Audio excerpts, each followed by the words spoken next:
maybe even beat off and prepare for the night. Why are you so violent tonight? What happened in your life? Beat off. Thing that guys do so they can go longer. Don't they masturbate? Like I don't know. Ask your husband. He's a guy. I'm a lady. I have a peep. Do you? Delicate. You know what? I don't even know what the topic is, and I know we're off topic. Okay? I forgot what it was. We didn't even intro yet. Hi guys. Welcome back. Let me try this again. Share, guide me through. Hi guys. Welcome back. I am not even You have one line. Alright. It's 2 sentences. Let me turn her towards me. You need a little... Okay. Hi guys. Welcome back to She Show Videos, where we are your hosts, Elizabeth and Brittany. Hi. Thank you, Cher. I wish I had one of those things that's like action. It was only like 7 takes to get that. It was like 2. Before we get into today's topic, which I'm sure is riveting, They always are. subscribe to our channel, okay? We are looking for subscribers, and that could be you. You don't want to miss it. I hope it is you. I hope it's you too. All of you. Okay, it is time. The time is now. That was only moderately aggressive. I'm really starting to wonder what happened in your life.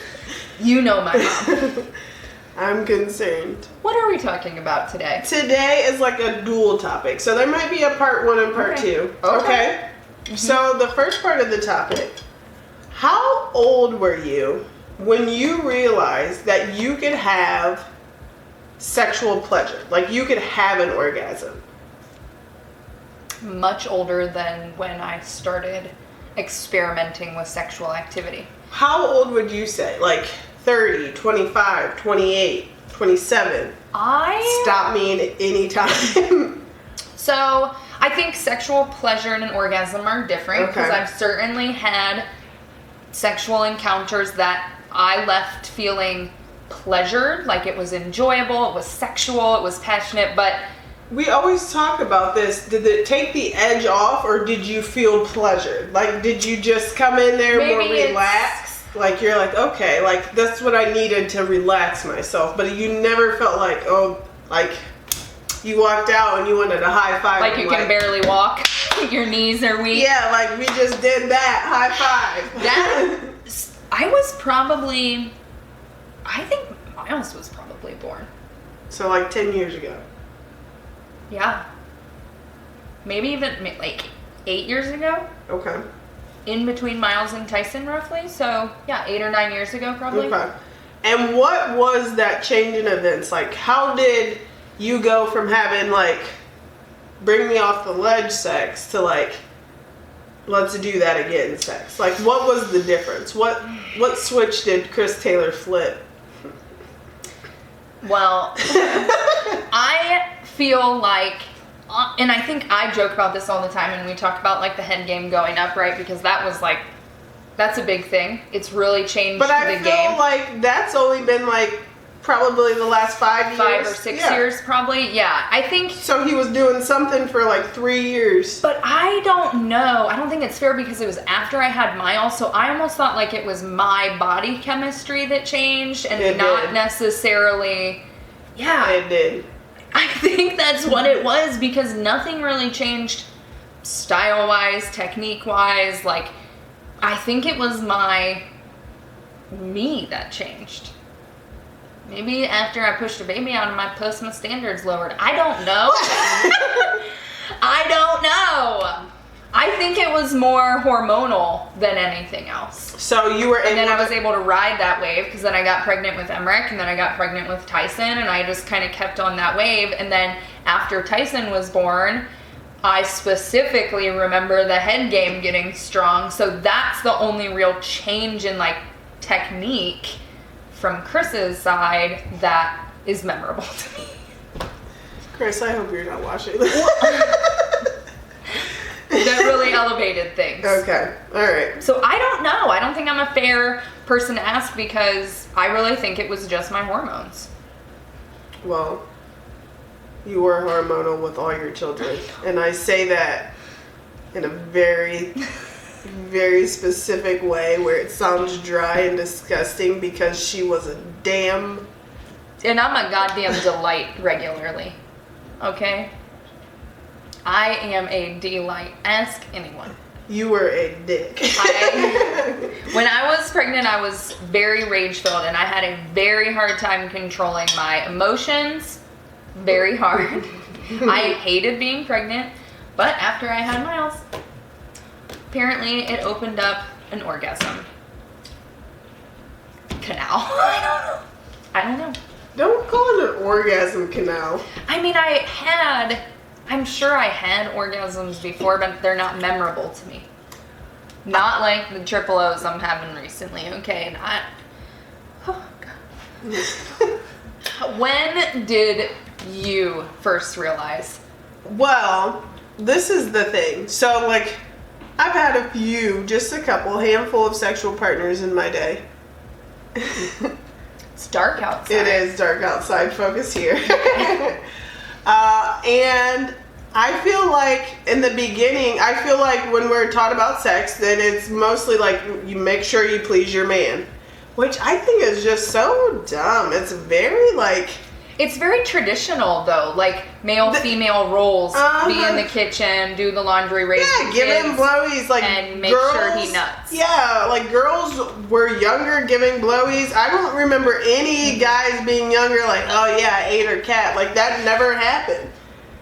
Like, I wish somebody would say that to me. That never happened, so you're just taught, like, give blowies, like... But also when I was younger, I think because no one ever really taught us about it or talked about it, that felt weird to me. Like, the idea of... Oh, I was very self-conscious when it first... Very weird. Like, the hands was like, that was like, you know, making it there, and it was straight from hands to banging. There was no, like, going down until... I can probably remember, like, 2 people in my... couple handfuls of lovers who, and I think it's a mixture of 1 and 2, and I felt comfortable enough before Chris Taylor. Yeah, I would agree, but I feel like when women are like, you'll have the best sex of your life in your 30s, I think it's because, like, to be honest, like in your 20s, like if you start in your teens, which most people do, most of Americans start in their teens. Not me. Preteens? Oh. Sorry. No. When you start in your teens, it's like, I'm getting off the ground. I really don't know what I'm doing, but I'm doing it. Like, notch. Yeah. So you're getting off the ground and you're like trying to figure it out. All right? And then you, in a compilation of getting these notches, unfortunately or fortunately, however you look at it, you decide what you like.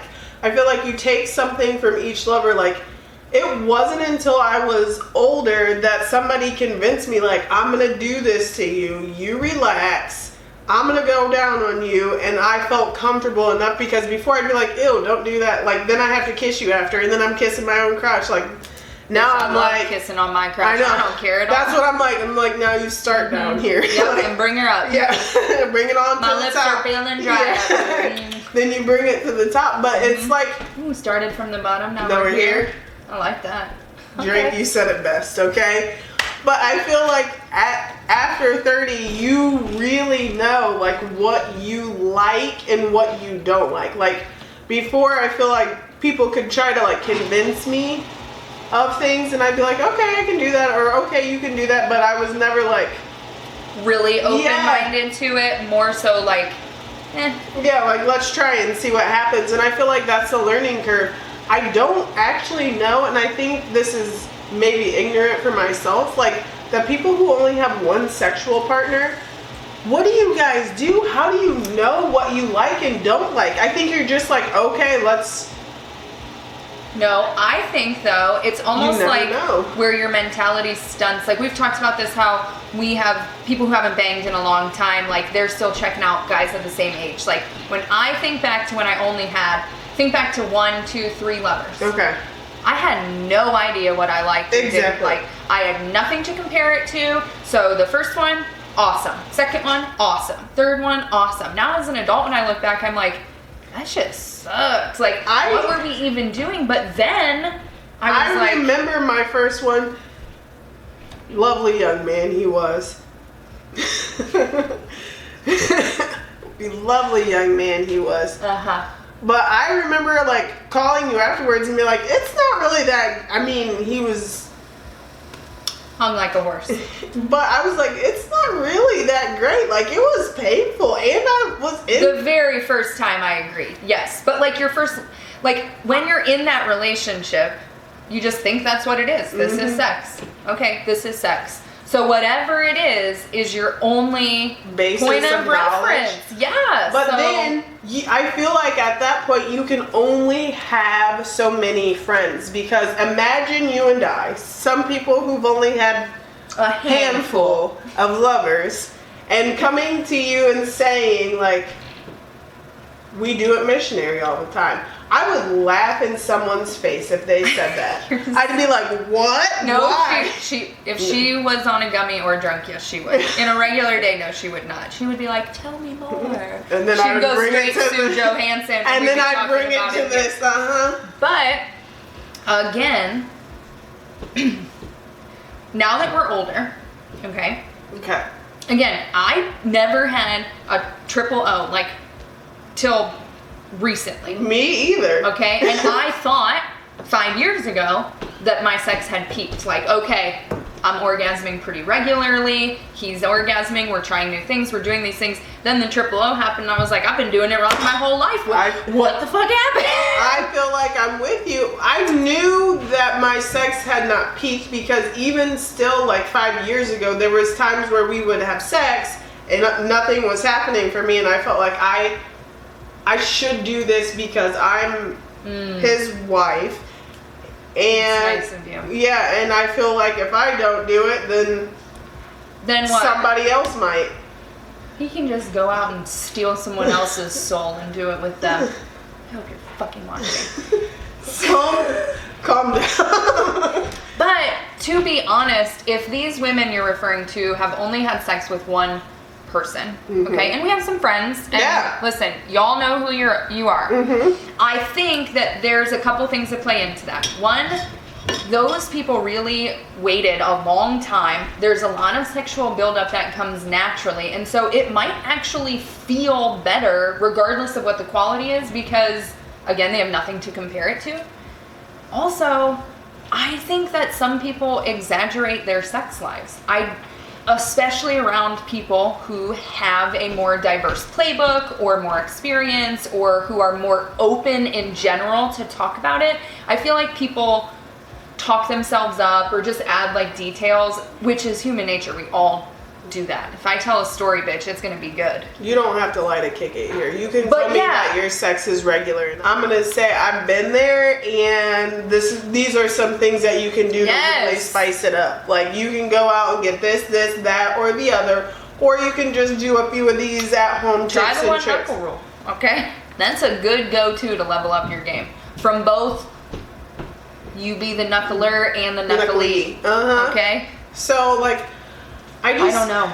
I don't feel bad, because I know that some people are out here and that's what they chose and that's what they want. It's interesting. That's how I feel. Like, when you tell me, I'm like, especially if you're like newly married and you're like, I know some people who are newly married and they've only been with one person or a couple people.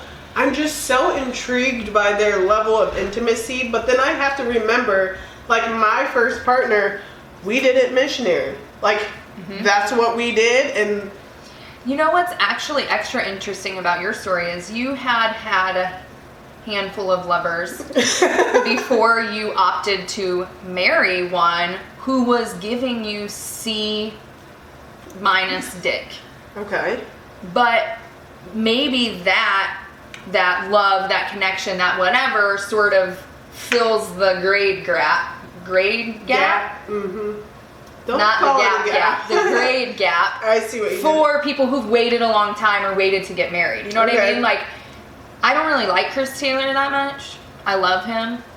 we're not like best friends. Like a lot of people just do things differently. And so that level of intimacy maybe levels it up. Like you were pregnant and I know.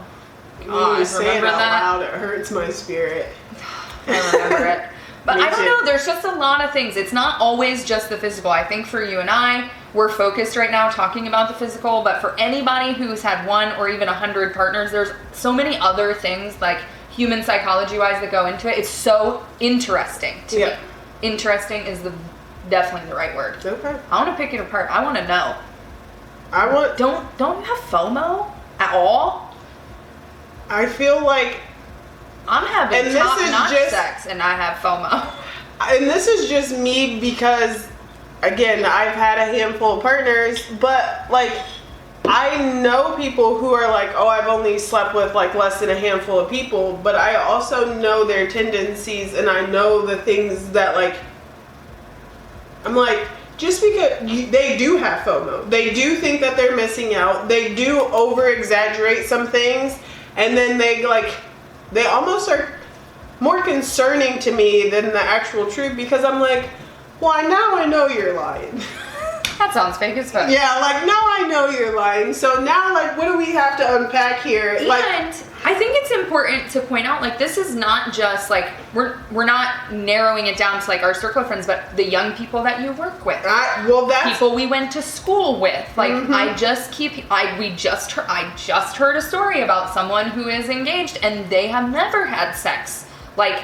And it's also interesting. I have a million questions for every single person. That's exactly. I can't live that life. I can only gauge it like you're my best gauge, and yours looks like mine. So I can't even imagine. Our gauge is similar. That's scary. I know. I can't even imagine like the lesser realm or the zero. What like if I married, you'd become asexual. I think if I married the first person I had sex with. I wish. I mean. My first choice was a damn good choice, okay? I hope. But I made the right choice. Alright, guys. There's part 2 coming up. Okay. Okay. Bye. Can't even look at the camera right now. Because you're about to slide out of your chair. Your husband, he's upstairs in the sweatsuit looking at his phone. Now that you've had a triple O, just imagine Chris Taylor giving you one. That has never dried me up so quick in all my life. Ah, sick.